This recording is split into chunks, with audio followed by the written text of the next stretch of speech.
Hello, my friends, and welcome to the Live Inspired Podcast Monday Morning Moments, the week of Soul on Fire's inaugural week with John O'Leary. I record these each week so that you and I can begin our days and this time our weeks in awe and with souls on fire with a burst of inspiration. Let's roll, family. Come on.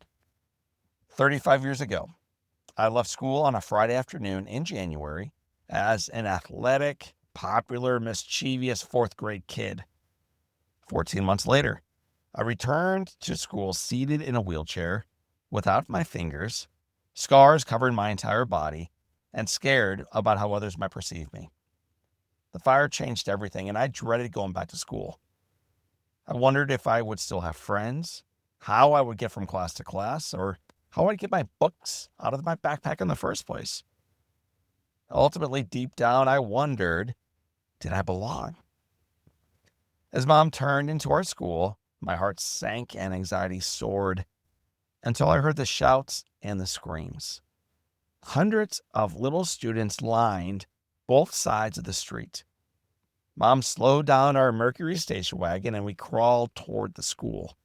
As we did, kids on both sides shouted their welcomes, they waved their signs, they smiled excitedly at me. As we rolled into the parking lot, the cheers got louder. My mother got out. She opened the door, helped me get out of it into a wheelchair, and being a cool fifth grader, I'm not even sure I looked up and waved or acknowledged the cheers coming from all around me. But my friends listened to me. I heard them. I was moved by them, and I will never, ever forget them.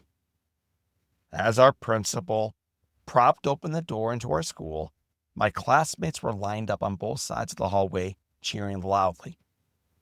These were the kids I worried might not accept me back. Being rolled through their welcoming tunnel, I felt accepted, embraced, enveloped by love. Maybe, just maybe, everything was going to be okay. I thought of those amazing classmates last Thursday. You see, our former class president, her name is Katie, reserved a theater and invited everyone who attended our school at the time of the fire to celebrate the release of the film Soul on Fire. Although those little fifth graders have aged a little bit of the 40 years almost since that time, they've moved all over the country, something amazing happened. The vast majority of them journeyed back from wherever they lived to our old stomping ground, returned to the theater we enjoyed as kids, and supported one of their classmates on opening night of Soul on Fire. The children, who decades earlier welcomed me back as a friend, helped me get from class to class, and got my books from my backpack. They packed a theater. They came from 6 different states to celebrate a child they graduated grade school with. Just as there had been 38 years earlier, there were tears, there was cheering, and there was lots and lots and lots and lots of love. My friends, of the innumerable blessings our family has received since the fire, perhaps the most generous, and the gracious, and the most impactful has been our community's willingness to repeatedly show up with love. Today, I am deeply moved by the St. Clement class of 1991 modeling that love Thursday evening. They were all there. And my friends, I am profoundly grateful that you showed up in markets not only around St. Clements in St. Louis, Missouri, but all around the United States and all around the world for viewings of Soul on Fire to experience that kind of love.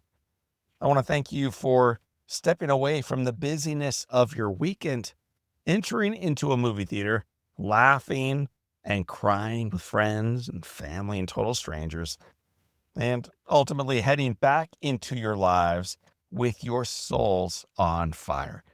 So, what came out of this past weekend? Let me tell you something, my friends. Here it is. Out of all of the films that rolled into theaters around all of those complexes around the country and around the world, the number 5 movie in the nation last weekend was Soul on Fire. It's pretty awesome. Congratulations to us on that. And as remarkable as that is, do you know what the number 1 rated movie was from the past weekend? No, not that one. No, nope, nope, not that one either. The number one rated movie, according to audiences around the country, was Soul on Fire. My friends, I want to thank you for being part of this team. I want to thank you for now promoting this thing around your networks, around your communities, around your schools, around your teams. How do you do this? How do we make sure we fill theaters? Well, let me tell you. Join me online right now at soulonfiremovie.com. Please grab your tickets. Please send to schools. Please tell your team members. Please tell those you hang out with, work out with, worship with, you get along with, or you don't, that the number one rated film in the country last weekend is Soul on Fire, and they need to check out why.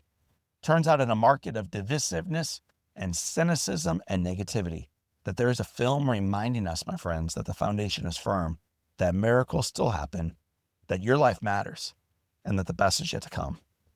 To help celebrate the story and share the story, do me a big old favor. Go to soulonfiremovie.com. Grab your tickets for this week. Take a friend or 50. Let's fill theaters. Let's make sure Hollywood sits up and takes notes, that what we are saying matters does. Looking forward to seeing you in theaters, my friends, this week and over the weekend.